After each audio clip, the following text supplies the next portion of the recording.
अब इस क्वेश्चन में हम जो है बैंकिंग ऑफ रोड वाला कॉन्सेप्ट यूज करेंगे। क्वेश्चन को ध्यान से समझना, कॉन्सेप्ट बहुत अच्छा है, ऑप्शंस अच्छे हैं, तो अगर आप ध्यान से समझेंगे तो आपको ये चीजें समझ में आएंगी। तो क्वेश्चन क्या बोल रहा है, a car of mass m attempts to go on a circular road of radius r which bank for a speed 36 km per hour, the frictional coefficient between the tire and the road is negligible। भाई force of friction को हमने क्या कर दिया, neglect कर दिया है। तो कैसे करेंगे, मान लो ये सर्कुलर रोड है और ये एक हॉरिजॉन्टल लाइन मैंने ड्रॉ कर दी समझने के लिए। अब यहां पर मैंने बोला कि भैया ये बैंकिंग हो गई है, कितने एंगल पर, थीटा एंगल पर। मान लो ये कार मैंने बना दी भाई डब्बे की फॉर्म में, डब्बा है कार नहीं, डब्बा है कार नहीं, हमने कार मान ली डब्बे की फॉर्म में। और ये नॉर्मल रिएक्शन हो गया, ये नॉर्मल रिएक्शन हो गया, ये इसका नॉर्मल रिएक्शन। ये एंगल थीटा, तो ये एंगल भी थीटा हो गया। क्या मैं इसको ऊपर बढ़ा सकता हूं इस तरह से, तो अगर ये एंगल थीटा तो ये भी थीटा, तो इसका मतलब ये एन कॉस थीटा है ना। और फिर इसके सेंटर की तरफ टूवर्ड्स द सेंटर एक फोर्स और लग रहा है एन साइन थीटा, और ये एन साइन थीटा किसके इक्वल हो गया, सेंट्रीपिटल फोर्स के, यानी कि mv स्क्वायर बाई आर के। क्या ये बात क्लियर है? ये इक्वेशन आपको समझ में आनी चाहिए, डायग्राम आपको माइंड में एकदम फिट होना चाहिए। तो यहां से हम इस तरह से लिख सकते हैं N sine theta is equal to mv square by R के। फिर इसके बाद ये लिख सकते हैं N cos theta is equal to mg के।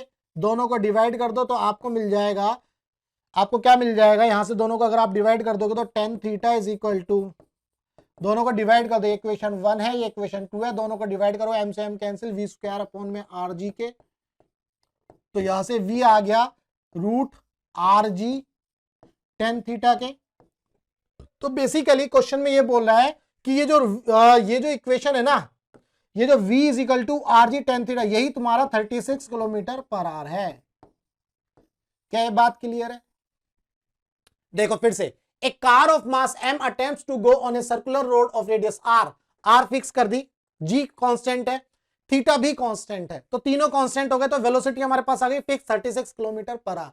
यानी कि हमने एक बैंकिंग ऑफ रोड डिजाइन कर दिया और जिसके ऊपर हम किस वेलोसिटी से चल सकते हैं, 36 किलोमीटर पर आवर की वेलोसिटी से चल सकते हैं।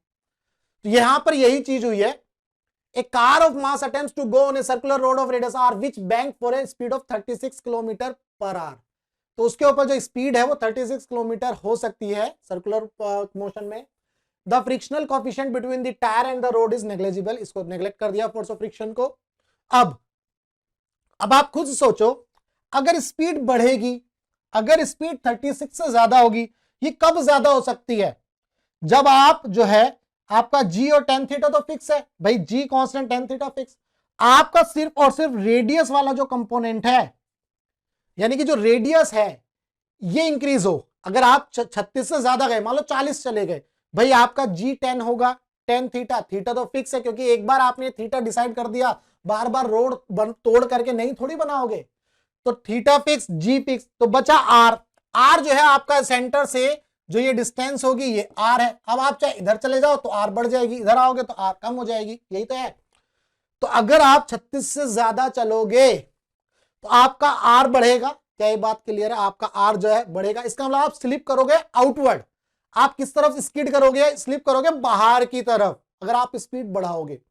अगर आप स्पीड कम करोगे तो इसका मतलब g constant tan theta constant, आपका r जो है कम होना चाहिए, तो इसका मतलब आप जो है टूवर्ड्स द सेंटर, यानी कि रोड के इस किनारे आते चले जाओगे। क्या ये बात क्लियर है? अगर स्पीड ज्यादा होगी तो आपका r बढ़ेगा, इस तरफ स्लिप करोगे या स्किड करोगे, और आप इस तरफ स्लिप करोगे अगर इस r आपकी जो स्पीड है 36 से कम होगी। तो अब एक एक करके ऑप्शन पढ़ लो। The car can not make a turn without skidding, ये तो जरूरी नहीं है, अगर कोई कार जो है 36 किलोमीटर पर आवर पे चल रही है तो वो स्किड करेगी ही नहीं। भाई कार अगर 36 किलोमीटर पर आवर की स्पीड से ही चल रही है तो वो स्किड करेगी ही नहीं, तो ये ऑप्शन तो गलत हो गया। एक कार कैन नॉट, जरूरी थोड़ी ना है, कर सकती है ना, 36 किलोमीटर पर वो चल सकती है कार, तो अगर चलेगी 36 किलोमीटर पर आवर पर तो स्किड नहीं करेगी। If the car turns at A speed less than 36 kilometre per hour it will be slip down, जब आर कम होगा तो कार नजदीक आने की कोशिश करेगी, मतलब नीचे की तरफ, तो इसका मतलब ये स्लिप डाउन होगा, तो बी ऑप्शन आपका करेक्ट है। If the car turns at the constant speed of 36 kilometre per hour the force by the road on the car is equal to this. ये बोल रहा है the car turns at a constant speed, अगर car जो है constant speed से चल रही है 36 किलोमीटर पर आवर की स्पीड से, तो the force by the road, road कौन सा फोर्स लगा रहा है? Normal reaction, this is the N, ये ध्यान रखना, the force by the road is N, normal reaction on the car is equal to mv square by R के। ये हम कैसे निकालेंगे? देखो भाई ये 36 फिक्स हुआ कैसे? यहां से। ये कैसे फिक्स हुआ? यहां से। ये कैसे फिक्स हुआ? यहां से।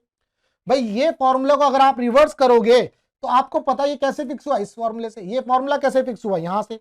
ये कैसे फिक्स हुआ? इन दोनों इक्वेशन को डिवाइड करके। और ये दोनों इक्वेशन अपने आप में पूर्ण है, कंप्लीट है।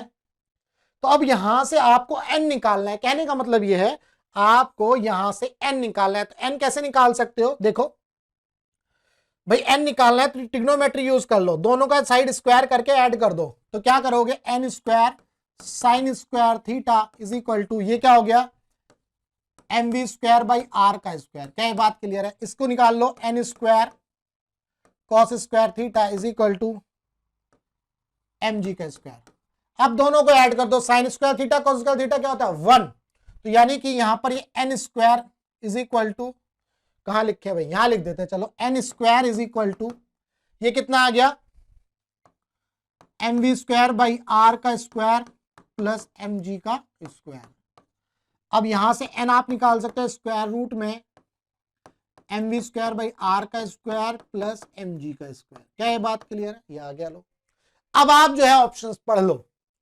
If the car turns at a constant speed of 36 km per hour, the force by the road on the car is equal to this. क्या ये इसके इक्वल है? नहीं। तो सी ऑप्शन आपका गलत है। डी ऑप्शन पढ़ो। If the car turns at the correct speed of 36 km per hour, the force by the road on the car is greater than mg as well as greater than mv square by r। बिल्कुल भाई, इससे ज्यादा है क्योंकि इसमें ये add हो रहा है। mv स्क्वायर बाई आर से ज्यादा है क्योंकि इसमें mg स्क्वायर ऐड हो रहा है। भाई इसमें दोनों ऐड हो रहे हैं तो इससे ज्यादा है फोर्स और इससे भी ज्यादा है। क्या ये बात क्लियर है? तो ये डी ऑप्शन आपका करेक्ट है।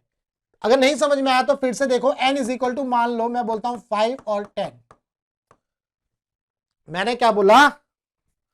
5 और n जो है 5 से भी ज्यादा है ना? n जो है किससे ज्यादा है? 5 से। n जो है मतलब इसको सॉल्व करोगे तो कुछ ऐसा आएगा, n जो है 5 से भी ज्यादा और n जो है 10 से भी ज्यादा। नहीं, n जो है इस ऐसे तो नहीं कर सकते, स्क्वायर में नहीं कर सकते, ऐसे कर सकते हैं स्क्वायर रूट में 5 का स्क्वायर प्लस 10 का स्क्वायर। यहां n जो है 5 से भी ज्यादा है, देखो भाई सॉल्व कर लो चाहे तो, और n की वैल्यू 10 से भी ज्यादा आएगी, करके देख लो चाहे भाई। अगर आप इसको सॉल्व करोगे तो 25 प्लस 100 125, यानी कि स्क्वायर रूट में 125, 25 25 है ना, उससे कर सकते हो। तो आप स्क्वायर रूट में जो 125 आया ये 5 से भी ज्यादा है और 10 से भी ज्यादा है, तो यही लाइन लिखी हुई है। तो इसका मतलब आपका जो डी ऑप्शन है वो करेक्ट है। क्या ये बात क्लियर है?